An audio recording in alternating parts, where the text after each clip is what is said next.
Whoa! Bing! I'm so incapable of using my left hand. So this video is going to be a review of four books. And they all have something to do with each other. No, they don't actually. They have nothing to do with each other, majoritively. Well, except one of them doesn't. And I might compare them, but this is mostly just going to be a standalone thing. Uh, Starting off with the first one, Ray Bradbury, Fahrenheit 451. If I can remember this book, because I actually didn't finish it. Didn't finish it because I didn't enjoy it. But a guy named Montaigne, Guy Montaigne. No joke, no joke. And this is, instead of explaining to you the story, because you've probably read it, I'll explain to you why I don't like it. Majoritively because there's no real feeling of there's no real feeling within the story of like substantial and undeniable resentment for the system that exists. Within the story, there's the bad government which wants to stop us from reading books because idea something something conflict. And the way it is expressed in its ugliest form is with the burning of books. It's the illegalization, though the criminalization of reading books and the holding of books and spreading of books. And then the way that process gets put down by legalizing is by the burning of books and burning of houses, and at one point the death of the woman who is in the house. And this is all by the firefighters and stuff. That's the only reason why you have to dislike it. There's no ideological, like, other than hey Boomer, Boomer says I got a book, and Zoomer has earpods, and Wii U.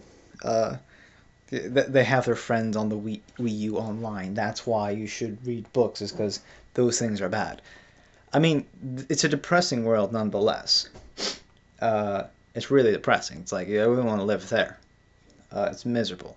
And then you have these that like neighbor across the road, and that girl who's underage, and Montaigne more or less has a thing for her. Yeah. It's I would say it's my issue with 1984, but kind of expanded on a bigger scale, and with less reason to actually look past the critiques. With 1984, Winston is more or less, it's just at some point of the story, it's kind of just a story about like old guy lovers sex. Which, I mean, it's a story, I guess. There's some story there, but with Ray Brad with this, it's just like, and it's just like, it's like, okay, you're making my throat dry, now give me some water, kind of thing. And there's just no water. I mean, I kind of thought there might have been with when he meets the old guy and stuff, but it kind of just enters that escalation, like, man, I'm a rat in a cage and I wanna burst out. Fuck the system. It's boring. It's how all anarchists actually feel about, like, it's not all anarchists, anarchists are like, I want to do anarchy but peacefully, and then you like you shove them a little bit, and like, so now a book which is similar in many senses, not similar in others. I heard someone refer to Ray Bradbury as this like 451 as like escaping. However, I haven't seen the escaping. I didn't get to a part where there was escaping, so I don't know. However, the next book, Da Giver, by Louis Loisy. Loisy, I don't know, Lois. Um, this is a good book. I would say it's a good book. It's a simple book, and like, this might be where I kind of fail in as a person myself, in how I consume content. But when I feel like things get slightly too repetitive, uh, I just become like jarred at hearing just the same thing over and over. With video games, just mechanics and like stuff.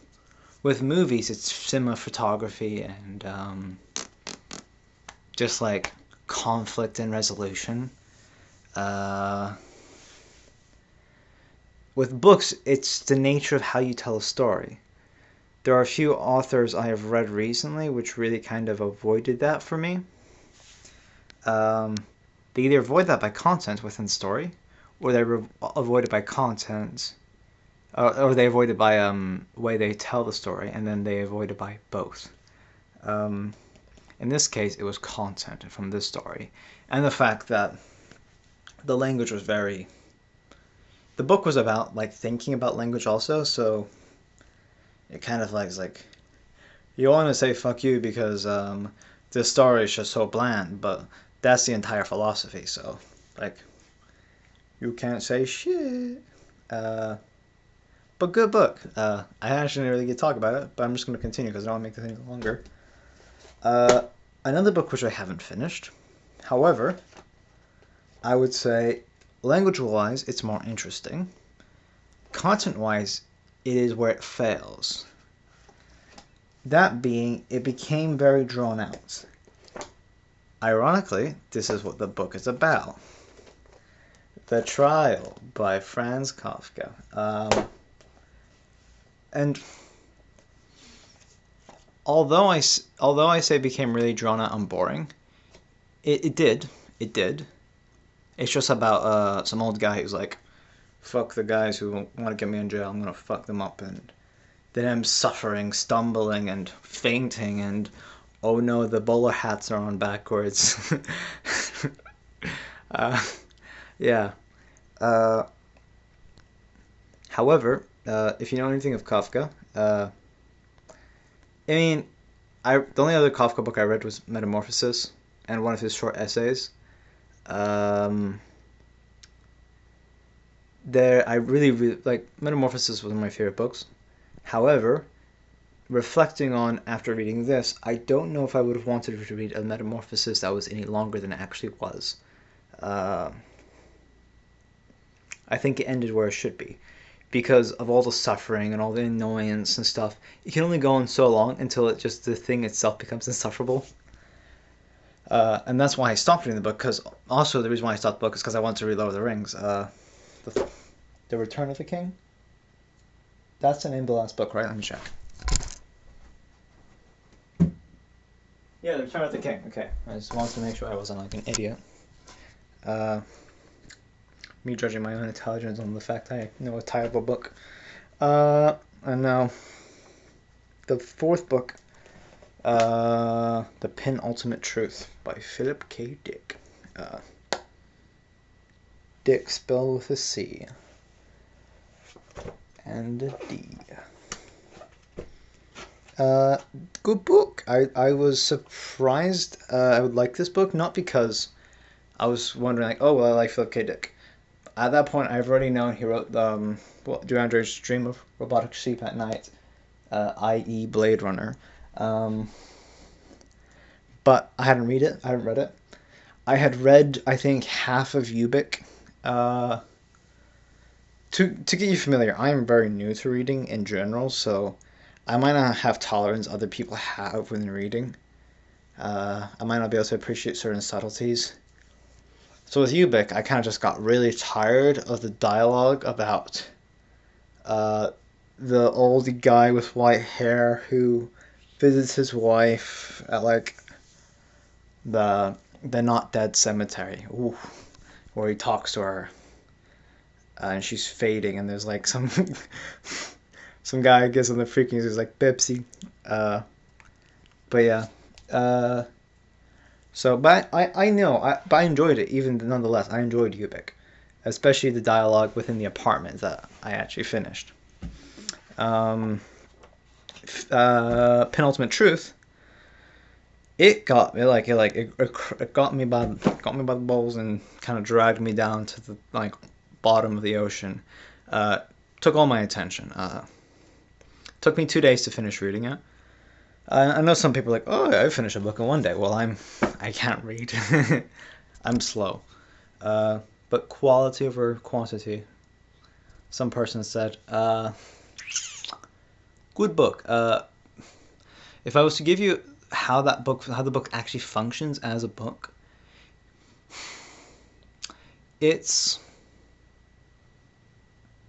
like progression wise, it's very, it's like it's linear in the sense like, um, thing happens, multiple outcomes could happen, and then one thing is chosen, and you couldn't really guess what was going to happen, and then if this, I don't know if this makes sense, because like some books, like in the case of Kafka, it's written in a way where you felt like it was the obvious direction for it to go. Nothing surprises you, other than the scene in the cupboard at the bank. Um, in this case, it's kind of like, oh, who's the guy who like the son and the he's young and he's young and dumb and old and bum. And the sun, yeah, something about the sun and like skin cancer and radiation. And then there's like that rich guy. You don't know what way it's going to go, and I think that's just an outcome of us like having these like multiple timeline, uh, these impermeable like concepts and objects, or like the characters are concepts. Uh, I am talking on my ass right now, so this isn't really applicable. That's where I stop.